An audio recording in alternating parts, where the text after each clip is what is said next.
Assalamualaikum warahmatullahi wabarakatuh. Perkenalkan, nama saya Fatur Rahman Haji Abdul Alim, mahasiswa Teknik Prodi Teknik Informatika. Jadi pada kali ini saya akan menganalisis data flow diagram atau dalam bentuk konteks. Jadi yang pertama, terdapat dua simbol pada DFD berikut: simbol eksternal, entity, pelanggan, supplier, dan direktur, dan proses sistem informasi material dan data flow atau arus data. Kemudian pelanggan menginput kopi nota penjualan dan pesanan untuk diproses pada SIM. Jadi setelah itu dari dua inputan tersebut diproses dan menghasilkan output daftar barang untuk diberikan ke supplier. Nah, setelah itu dari supplier tersebut menginput info barang dalam SIM.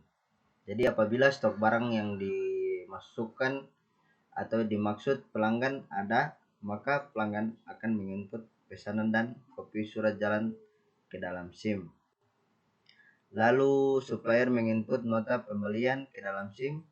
Apabila pelanggan ingin membayar secara cicil, maka pelanggan menginput kopi nota piutang di dalam SIM, kemudian akan dikeluarkan nota piutang ke pelanggan. Setelah itu, supplier menginput faktur pembelian ke dalam SIM, seperti gambar yang telah dilihat. Seluruh inputan dari pelanggan dan supplier tadi proses oleh SIM untuk nantinya menghasilkan output pembelian ke pelanggan. Output yang dihasilkan untuk pelanggan yaitu nota penjualan dan surat jalan. Untuk output tolakan pesanan dikeluarkan apabila stok barang pada supplier kosong, atau nota piutang dikeluarkan apabila pelanggan memasukkan nota piutang untuk membayar secara cicil. Setelah transaksi selesai, maka seluruh transaksi akan melaporkan detail transaksi ke direktur. Nah, setelah itu SIM akan mengeluarkan output nota-nota penjualan dan nota-nota pembelian. Oke, analisis yang berikut yaitu tentang diagram nol.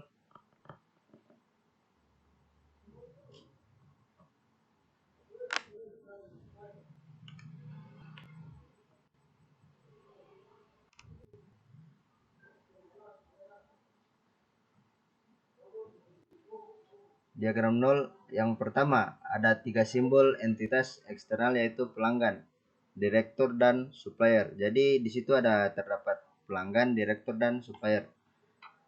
Ada juga 4 simbol proses yaitu penjualan material, pengiriman barang, pembelian material, dan penyerahan nota-nota.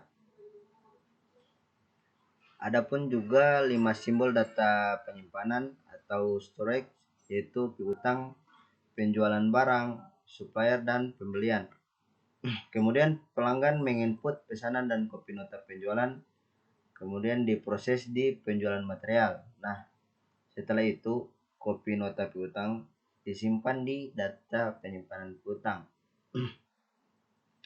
Setelah melalui proses penjualan material, selanjutnya data pesanan dan kopi nota penjualan disimpan di data penyimpanan penjualan. Nah, dari data storage atau penyimpanan penjualan lalu diproses di pengiriman barang. Karena pelanggan meminta material yang dibeli untuk diantar ke tempat pelanggan, maka petugas memberikan surat jalan. Kemudian pelanggan memberikan kopi surat jalan yang telah ditandatangani, kemudian disimpan di data penyimpanan barang tersebut. Nah, lalu diproses di pembelian barang dengan inputan daftar barang ke supplier.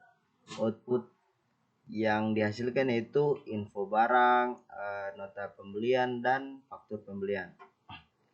Kemudian disimpan di data storage atau data penyimpanan barang dan diproses kembali di penjualan material.